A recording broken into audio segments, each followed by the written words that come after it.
Ha! Technical difficulties. Hello there, oddballers. Marcus here with my lovely wife April, and we have some little boy rats.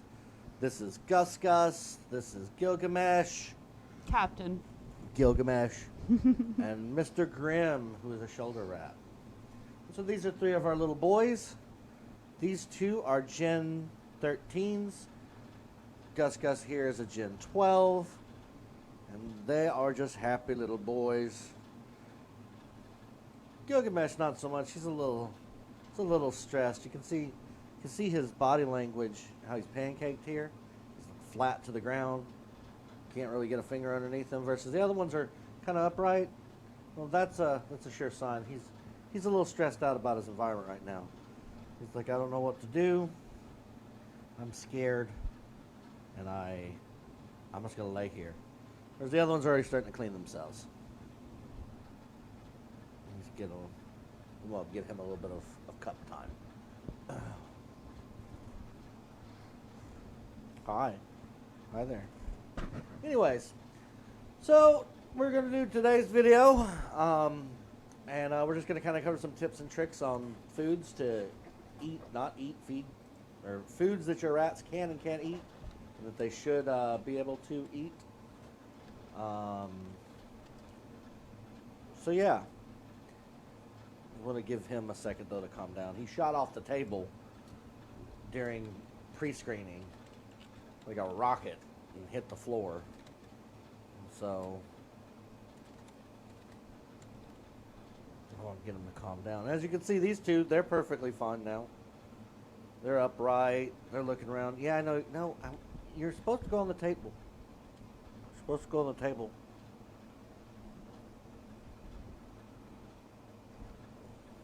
Are you doing better, Gil? Huh?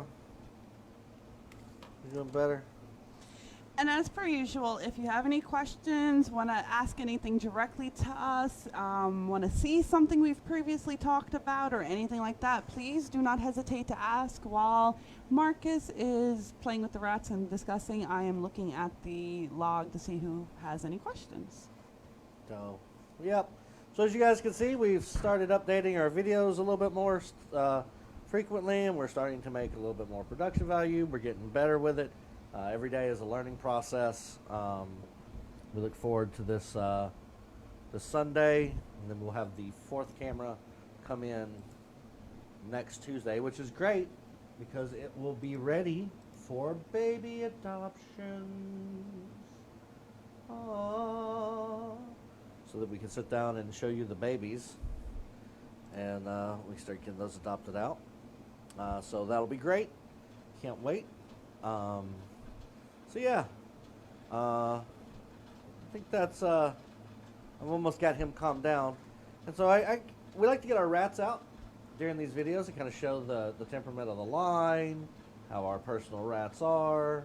This is one of April's personal favorites right here. Gus Gus. This is Gus Gus. Gus Gus. He's a cutie pie. And Gus Gus here. Which, if you look at Gus Gus' head, you see that little white, yeah, I'm talking about you. I am. His little white dot is something we're seeing with the other babies too. It is becoming a prominent feature in the line. So, for those of you who watched our last video on Sunday, Lola's babies, the little bitty ones, Gus Gus's daddy. Yes. Gus Gus. Come on, Gus Gus. Back over here. You're out of frame, buddy. Thank you. So, and then of course Grimm. He hasn't made it yet, but he will be soon, making some Gen 15s. He's really big in the shoulders. He's broad. And then little Gil. Let's put you back. There you go. You're with all your friends now, buddy. So yeah. So we figured we'd sit down and show you some of our little boys here, kind of play with them a little bit. You know, this is their first time on the table, so of course there's pee everywhere, right there, and right there, and someone's peeing right now as we speak, because, you know, they're boy rats, and that's what they do. No, I don't want you to get on me right now. So yeah. So we're going to discuss foods and things that you should and shouldn't feed your rats, things you can, treats. and just basic rat nutrition. So I think the first rule that I could state for basic rat nutrition is moderation. That's probably the most predominant and largest rule. It's just moderation. You want to make sure that if you're giving them any treats, any snacks, anything like that, that whatever you feed them in a moderation that will be, healthy for them. You going to come on my hand or not? Thank you. He's on my shoulder now. Anyways. Oh, look, you're cleaning. There you go, Gil. That's right. See, it's not a bad place. Lazy rats. I wanted something I didn't have to chase around the table, so we got boys. So, they're lazy. Say, unless there's girls nearby, I have no need to move. We already ate. We have drinks. We're good. First and foremost, moderation. Any type of treats, fruits, vegetables, things like that. We want to make sure that we give those things in moderation. Especially fruits, because of the, I think it's the sugars in it. Yes. Not only can it upset their tummies, but it can cause things like diarrhea and just not too well feeling. Yes. So, although rats are technically omnivorous. So what that means, of course, is that they'll eat anything between plants, vegetables, and meat. They're omnivorous creatures. They'll eat pretty much anything. With that being said, you do have to be careful with what you feed them, because they do have a sweet tooth. Rats love sweet things, and this is something that has been proven scientifically, that rats love sugar just as much as people do. So when you feed them too much sugar, just like a human does, it causes an upset stomach, and then you get the runs. And so that's a quick and easy way to push, dehydration into your rats, is via too many fruits or too many vegetables. And then when we asked that, it's like, well, Marcus, what's too many? Well, let's be honest. Let's look at their body size. Now, a bowl of fruit once every 3 to 4 days, it's not going to be that big of a deal. You're not overloading them with too much sugar at once. You're giving them a chance to have the treat. They're going to get some antioxidants. They're going to get some minerals and nutrients that they're, more than likely not going to get from the regular food. So that's a good standard to stick by. So you don't want to overkill with fruit. Try to do it in moderation, or as a treat only. Another thing is dairy products. Now, I've noticed a lot of people like to feed their rats a lot of dairy products, cheeses, milks, and things like that, and yogurts. And although they love it and their body is capable of metabolizing it, they're actually kind of like us when it comes to lactate. Their body has a little bit of a hard time breaking down lactic acid. Now, it's not enough that's going to kill the rats, but it's enough that if you feed them these dairy products constantly, you will once again run into stomach issues. It's a messy cage, and dehydration, and of course an unhappy rat, because now they're pooping all the time and they can't help it.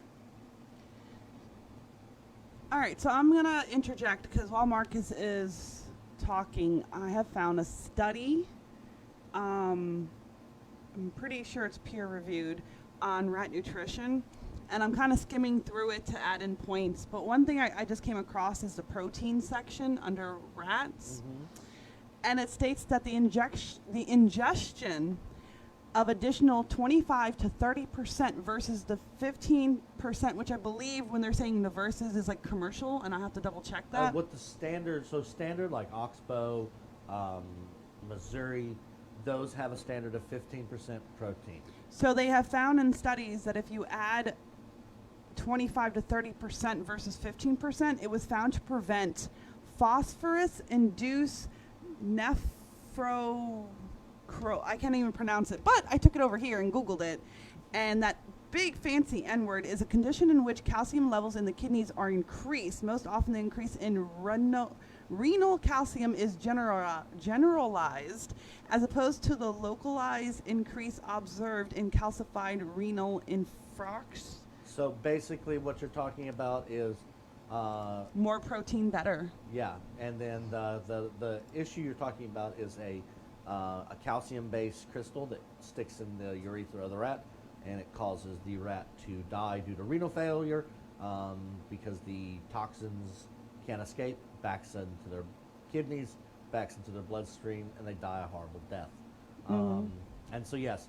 So, and that's very interesting, you say that, because most people are like, well, rats don't eat a lot of proteins. Well, that's not necessarily true. Now, naturally, in the wild, rats are very much more drawn to wheats, barleys, grains, and things like that. They like corn, peas, and starchies. They love potatoes, starchy items. But at the same time, they eat bugs.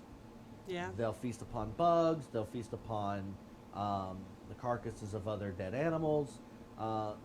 They can survive, and that's, I guess that's the next thing, is that when you hear someone online talking about, well, in the wild, they eat this.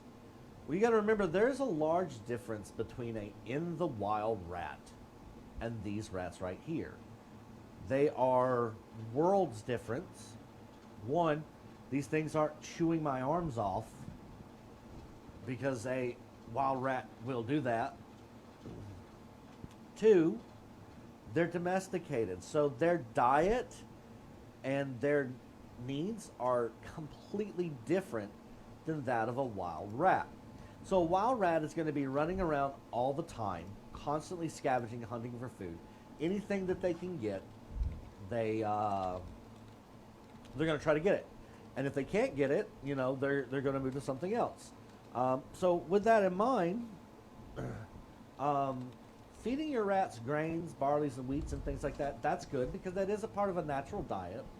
But we shouldn't omit the fact that you also do need some sugars and a lot more protein and crude fat than you would actually get, because wild grains like wheat and barley and things like that are actually higher in starch content and actually higher in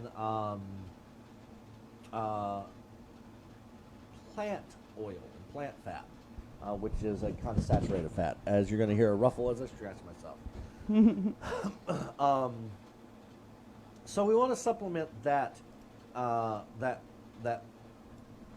need for more protein and crude protein, because at the end of the day, if they want to, they can eat a bug, or they'll strip some flesh off of a dead carcass to kind of get into the protein boost. So that's why here at the Oddball, we actually feed all of our rats the same thing we feed our mothers, which is about a 25%. It's about 25 to 27% protein-based diet. All our rats are like that. So everything I am reading is compared to what is known as purified diets, and those are open formulas with refined ingredients that are maintained consistently from one batch to the next, i.e. store brand. Yep. So I wanted to verify that. Yes. Well, and normally when you have a case study like that, you are dealing with what's actual good for the rat and what has been things. So again, and that goes back to the refinement of things. So you'll hear a lot of people that's going to complain and be like, oh, don't give your rats corn. Oh, don't give your rats this. Only give them this type of food, or only give them that type of food. And it's not the case. You see all of our rats. All of our rats, we have a special blend that we build. We used unrefined products. And those unrefined products is what you get those from animal feeds.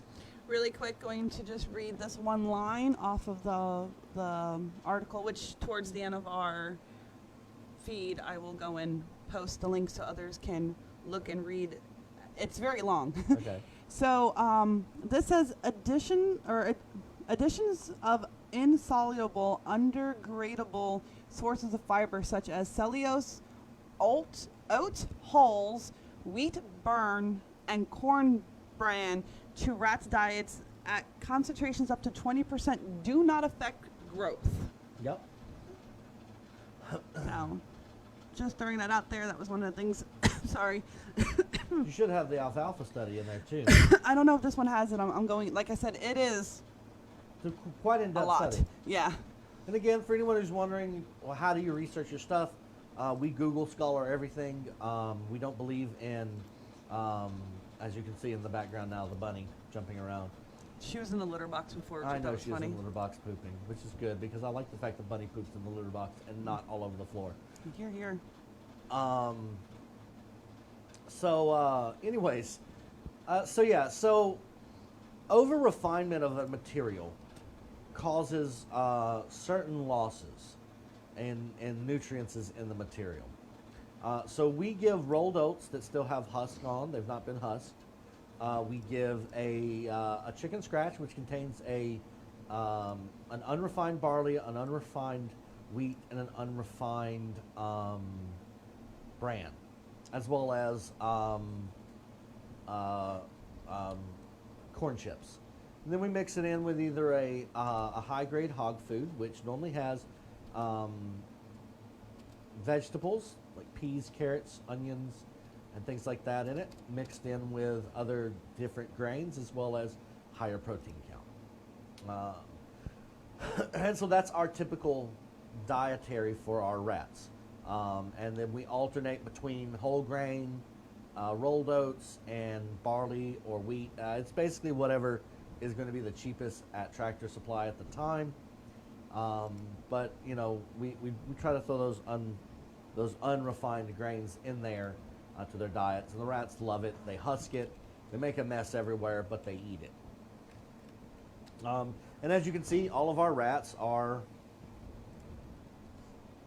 really healthy. We have no one too big, no one too skinny. And not only body-wise, I mean, we don't have soft poops. Yep. We have nice, firm, non-sticky poops. Yep. No smell of urine is like foul or anything. It smells like strictly urine. Yep. So it's not just a physical thing, it's an internal thing too. So if you're having a rat, or any animal for that matter, who has soft poop, that's generally an issue of digestion or nutrition. Correct. Yes. So, and again, like I said, with that, they're good weight. They grow at a good size. I mean, you know, we got some mega rats over there, like Jules and Maximus. Teddy and Titus are getting there really quick as well.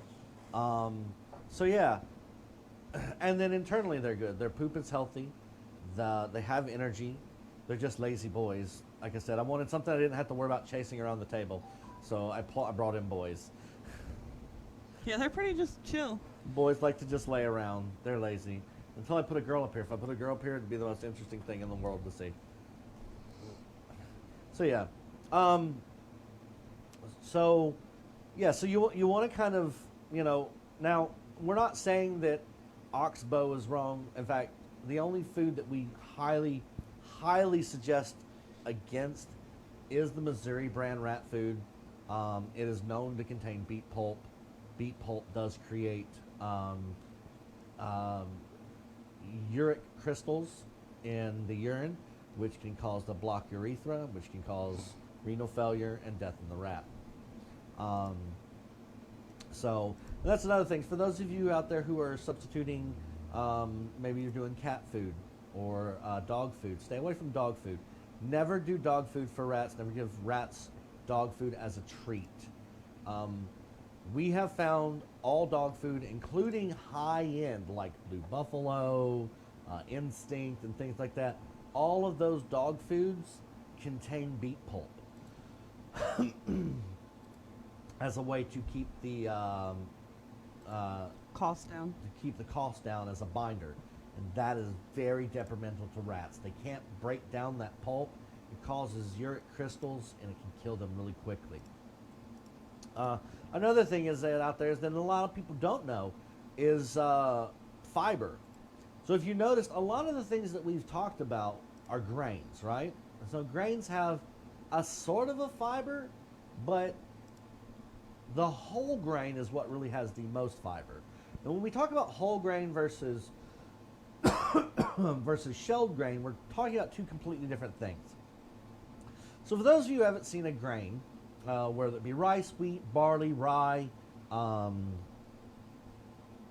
winter rye, whatever it is, there is an outer husk, and then there is a inner husk, and then there's one more husk. So there's 3 layers of husk between the outside of the grain and the inside of the grain. And that is where your fiber comes from. Your fiber is found in those husks. When the mill goes through and they crush up the and they grind up the grain into powder, they are husked. They run through a process that pulls all 3 of those layers off, so it's nothing but one raw piece of grain, and it's low in fiber at that point in time.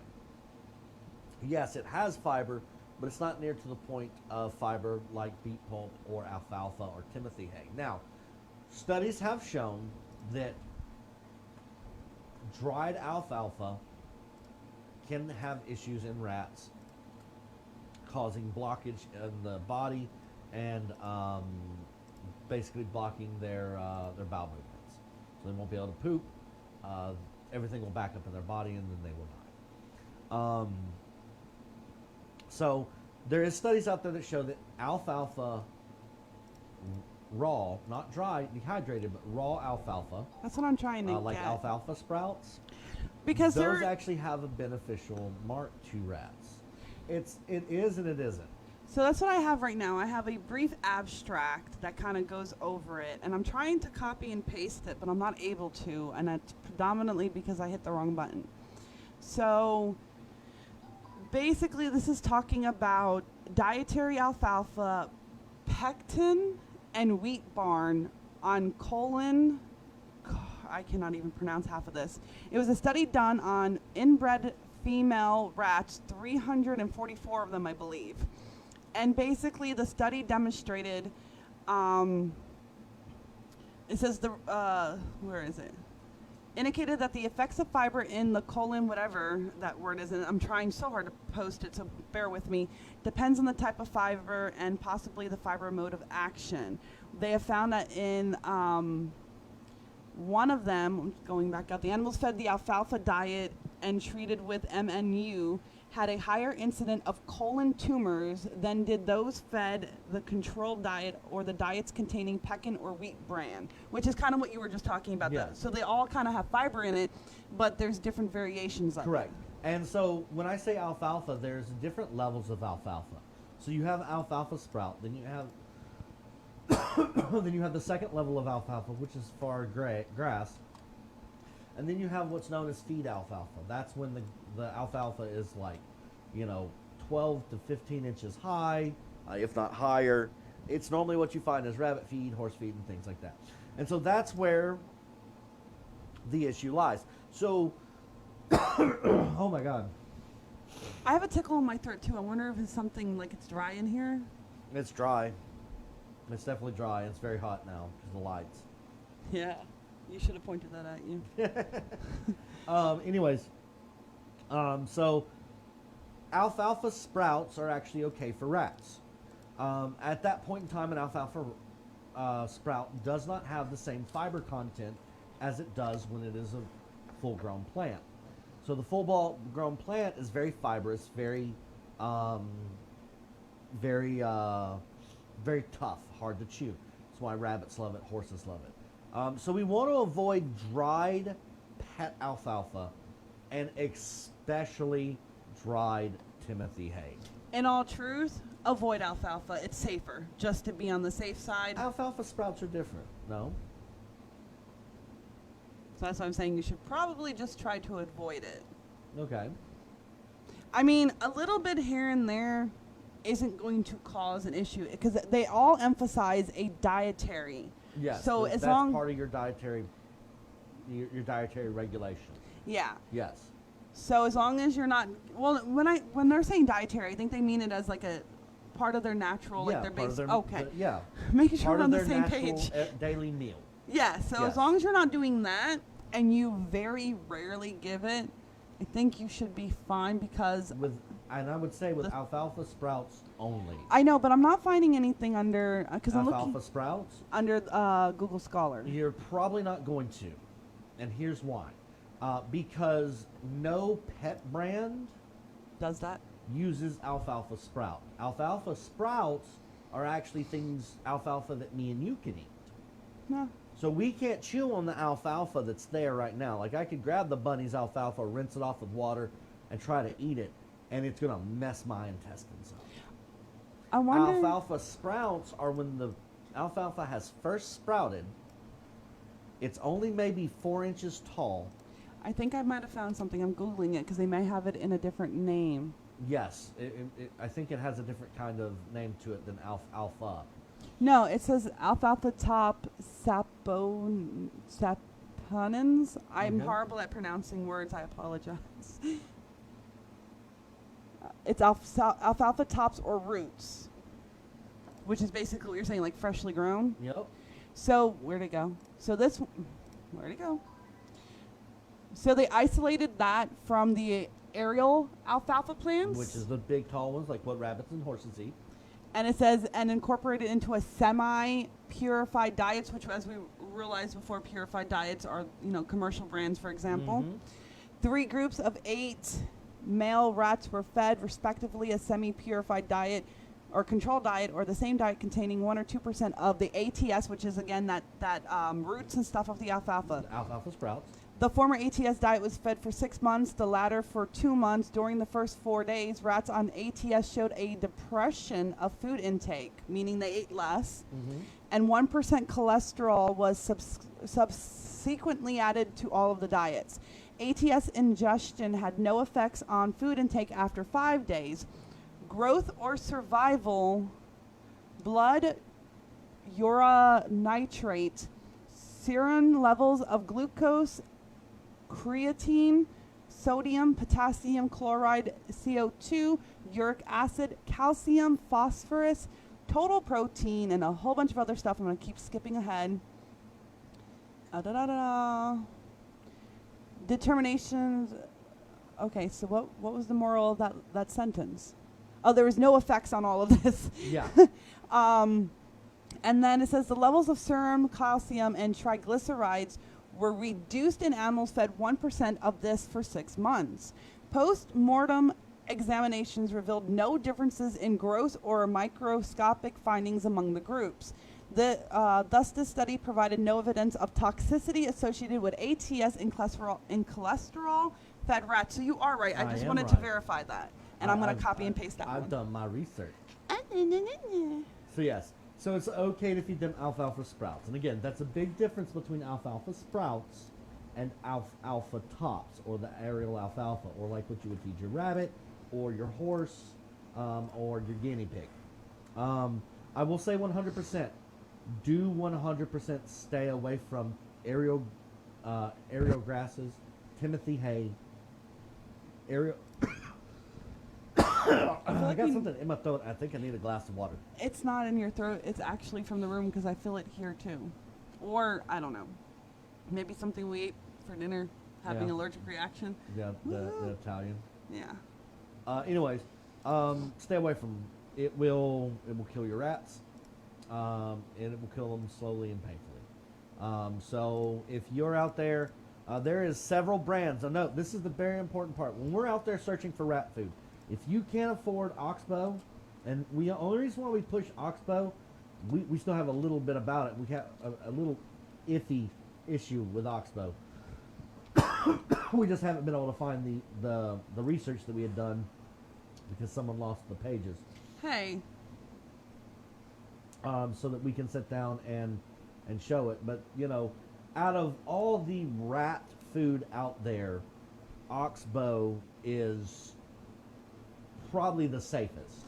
And fun fact that, oh wait, no. Because they have foods outside of Oxbow that is designed for rats and mice, and I want to say those were not That's good. what I was about to say. Okay. Yeah, that's what my point is going. So you'll say you're going to Walmart, or you're at PetSmart, or you're at Petco, or you're at Pet Value, or you're at Pets Plus. Tractor Supply, and you're walking through the rodent aisle, and you're going to see something that shows, poke, poke, poke. I'm sorry. I like it when they just lay down. Hi guys, guys. Hi guys, guys. Hi guys, guys. We good? Anyways, so you have to be very careful. There's a lot of brands that are marketed for rodents, and they will show a picture of a rat, or they will classify rats in their products. And here's the problem: they are not for rats. They are not good for rats. It is not good for rats.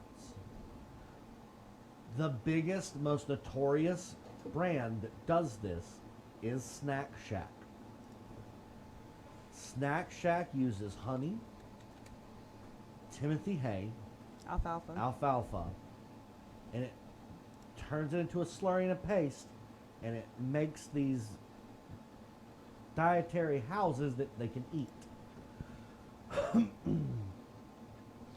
And so we want to be very, very careful about that, because those foods are not, 9 times out of 10, they are not designed for rats' dietary needs. Yes. Oh, nothing. I may have moved something on the couch. What? It's okay. I'll see if it affects it in a moment. Keep going. Okie dokie. Sorry, I hit the wrong button. So it'll affect their dietary. It doesn't have anything dietary that they dietarily need. At the same time, it may have something in it that could be unhealthy for them.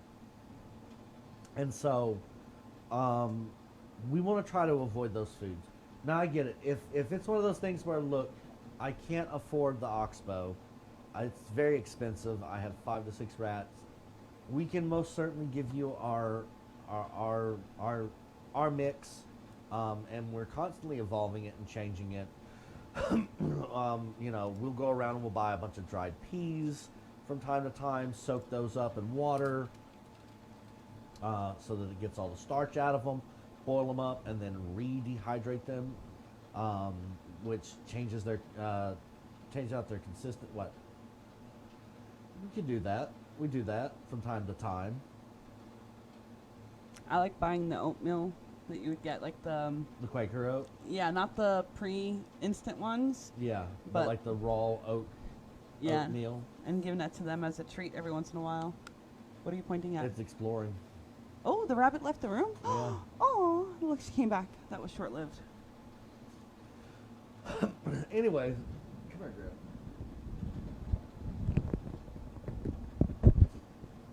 Go. Be with your brothers. So anyways, so we want to be very careful of those and very cognizant of what's inside our food for our rats. We want to avoid alpha aerials, alfalfa tops. Alpha sprouts are okay. We want to avoid 100% avoid Snack Shack at all. Grim said nope. At all costs. It can. Oh, well, I'm glad I put him down. He peed on the table and then ran away. Well, look, he came to you emptied. This is why we have a table with a cloth. With a Piece of plastic underneath. yeah. Yep. We're gonna have to Twins. wash the cloth now. Oh yeah. So definitely avoid Snack Shack, things like that. As we suggest, we try to stick with Oxbow. If you feel that you want to give your rats a protein boost like we do, you can always go with mealworms. If you do get mealworms, you need to make sure that you get the non-calcium enriched mealworms. Those are in the snake eye, or in the snake eye, in the reptile section. Rats love them; they're a great little treat. So I think let's move on to treats themselves. Yogurt drops, dehydrated fruit cubes, dehydrated gelatin cubes, dehydrated snacks in general, any type of rodent treat. So rats are a very interesting creature. Again, they will always eat sweet stuff. They love sweet stuff. They have a huge sweet tooth. In fact, that's how Snack Shack tricks them into eating it, because naturally in themselves they will not eat. They will not eat Timothy hay, and they will not eat alfalfa. So naturally speaking, they won't do that. But if you mix honey in the mix, because of that sweetness, and they got a little sweet tooth, then they will sit down and will start eating it. So with those, we want to make sure we run into, or we watch out for moderation. Things like bananas, I have no study on this. This is just pure based off of science. So a banana is a high amount of potassium. And potassium in large numbers can cause a potassium overdose, which can lead to coma and can lead to death. So I would personally not feed my rats bananas very frequently. Like maybe once every 2 weeks at max, just because of the amount of potassium that's located inside the banana on a nutritional level. I would also avoid apples. Well, before we leave the banana and potassium, Okay. on my huge article that I still have not posted, there is a section under potassium. It says, in 2 studies, rat grew normally when fed 1.7 to 1.8 grams of potassium. 2 other studies indicated that rats may require 5 to 7 grams, and it's whatever the big K/kg. I know kg is kilograms, but I don't know what the big K is. Potassium? Because, yeah. Anyway. Scientific table for the win. Shut up. So they require, rats may require 5 to 7 grams of calcium to kilogram diet during lactation. However, diets designed by the American Institute of Nutrition was dated back in 1977 when that was founded, that contained 3.6 grams of potassium per kilogram supported adequate growth and reproduction. Studies to determine potassium requirements for rats are limited. Until more extensive research has been done, the minimal requirement is estimated to be 3.6 grams of potassium per kilogram diet. The dietary concentration of potassium may be increased to 5 during lactation, but such an increase does not seem necessary based on available data. And now what you really should look up is a banana? Is how much potassium per kilogram is in a banana. Because I want to say it is somewhere around the lines of 200 to 300. But in all fairness, if we're looking at a banana as a whole and the amount of potassium that's within inside that, a rat will never, unless starved, eat an entire banana. No. So but that's what you need to find per gram. I'm working on that right now. So per kilogram. Because when you find out what the potassium per kilogram for a banana is, you will then be able to find out exactly how many chips of, or how many pieces of banana it takes to overdose a rat on potassium. Yeah. So let's work on that right now. And she's looking at that. Lazy boys. Lazy boys. I love Gen 13 and Gen 12. They're probably my favorite generation because they will just lay here and get petted and do nothing but lay there and get petted.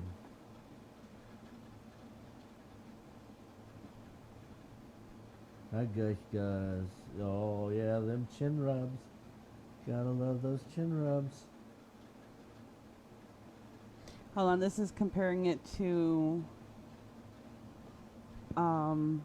what a human should eat a day, so this isn't the right one.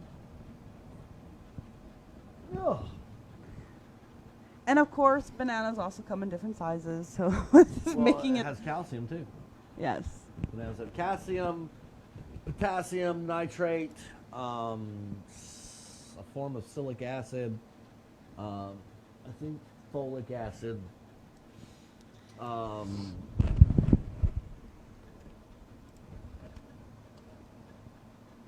Microgram. Okay. So bananas contain, and this is one medium banana, roughly 105 grams of a banana, contains 0.6 micrograms of potassium. Okay, so that's good. So that's my overstatement on the potassium. Yeah, content. I see where you're coming from, Yeah. because in all truth, they tell you that it's, if you're deficient in potassium, eat a banana. So I can see where you got the concept. Like, you're not wrong in concept. So in all truth, if you want to slice up a couple of pieces of a banana, Yeah, it would be fine. Then. Yeah. Yeah. So that's right. And see, there's nothing wrong with being wrong with information. And this is how we grow and how we learn. We study and we research and we find things out. And so as we go along, views can change and things like that. Then again, like I stated, that was a personal opinion of mine, just based off the banana. Knowing now that we're only dealing with like 0.5 micrograms for 100-gram banana, we're not even reaching that 5 to 6 kilogram mark. In fact, the banana itself would be quite good to give rats. So, with that being said, I was looking up toxicity because I've been trying to find something that tells us what's not good to give to rats on Google Scholar. Okay. But once again, from the big article, the first thing that popped up in toxicity was signs of potassium toxicity. It says in fed wingling rats, 5% potassium in the diet as potassium bicarbonate, and after 3 weeks observed reduced growth rate. More than 60% mortality was observed when dietary magnesium was low, and only 17% when magnesium was adequate. So, and then it says potassium toxicity can cause hypertrophy of the adrenal zona. Why is it always these big words? Gotta love science. So basically, it causes issues with the kidneys, long term, or long story short. Yeah. So here's another rule of thumb: be very, very scarce with feeding anything that's high in potassium to young Magnesium. rats. Yes. Well, that's what they're saying. So, one of the things of potassium is that it lowers magnesium. Yeah. So, in the studies that they were shown here, it says that when the magnesium was adequate, only 17% of potassium toxicity observed mortality, versus almost all of it, 60%, 60% when magnesium was low. Yeah. So again, that goes to the whole moderation thing. We're under the firm belief it's, if you can eat it, they can eat it. All right. And that's in most things. Now we know that chocolate, I want to say peanuts, certain brands of peanuts due to the arsenic levels in them. Definitely not almonds. So we have, all right, so I'm just Googling or searching in the article toxic.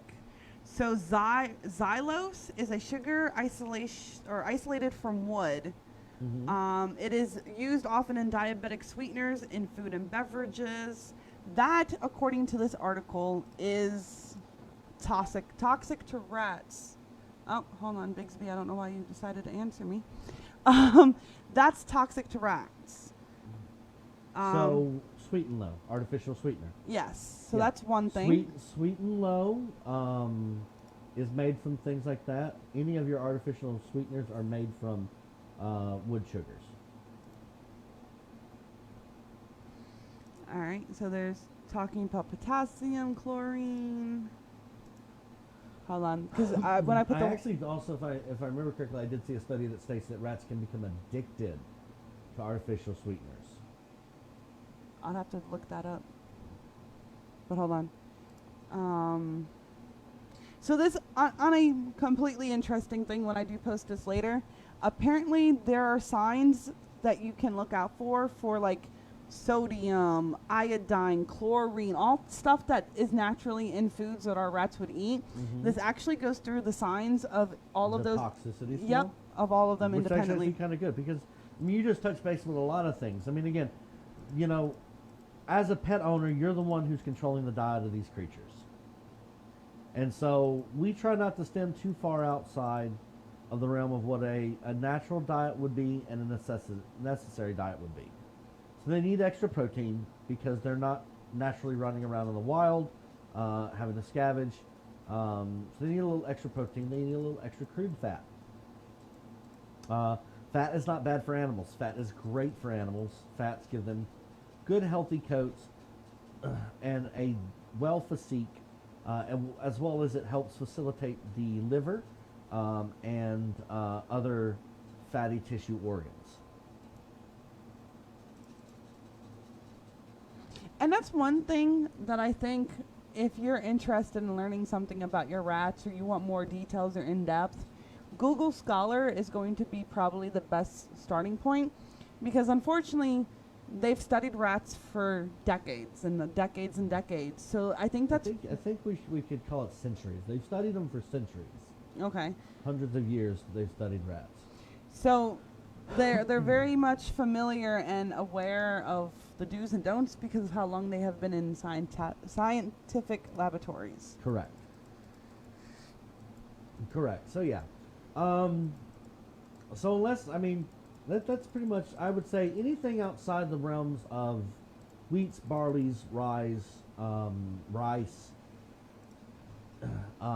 proteins, mild vegetables like tomatoes, onions, nothing spicy ever. And that's only because they don't like it, technically speaking. Well, no, actually, that's not true. I want to say that's what No, the spices, the chemical inside peppers is actually can become toxic. That's right, because that's what it was. It's not that you can't feed them. The article I was looking in, and that's where I got confused when I was looking up if they can have it, was one of those for pest control. Yep. That's why you're they right. use peppers in certain foods and things like that as a way of controlling rats because it does contain the chemical that causes the pepper to be hot is can be poisonous or is poisonous. And I think when we say that we're dealing with our spicy peppers. I believe bell peppers are fine. The acid in onions, which causes onions to be spicy, is not bad either. They're different kind of chemical, causes a different chemical reaction. So definitely stay away from peppers, hot spicy peppers, banana peppers. Particularly, I think banana peppers was used in the case study that I read. Was casing it off of banana peppers, jalapeno peppers, and chili peppers. And so the rats loved actually the banana pepper because even though it's spicy, it's sweet. And so they like the sweet.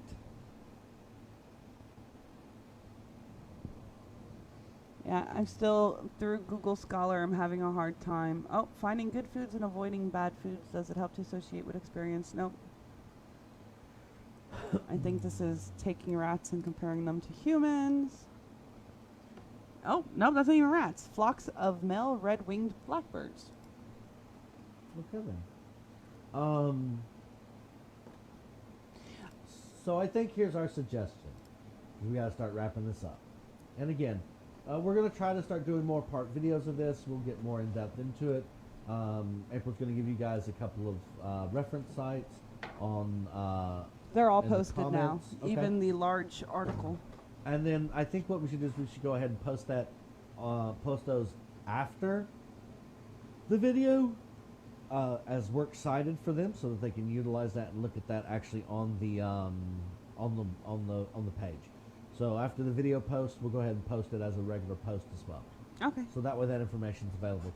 So yeah, so here's our suggestion. What's good for rats? What's bad for rats? You know what's bad for rats. We feed our rats wheat, rye, barley, rice, corn. As my brain Oatmeal. just flowed out the Or door. oats. Oats, rolled or husked. It's easier for them to get to the oat itself because they will husk it. As well as carrots, tomatoes, Broccoli. green beans, peas. We also do some mild fruits, Watermelon. cantaloupe, Mango, I believe. I think it was mango. It's mango, oranges, lemons, and limes because of the citric acid in them is not good for rats. Yes. So yes, we're hoping to set so that's our standby. That's what we stand by. That's what we do to help protect our rats. If we give them anything outside of their dietary line that's a treat wise, it is in very extreme moderation. Yes. So if you guys want a healthy treat that you can feed your rats, Honey Nut Cheerios are Or- absolutely fine.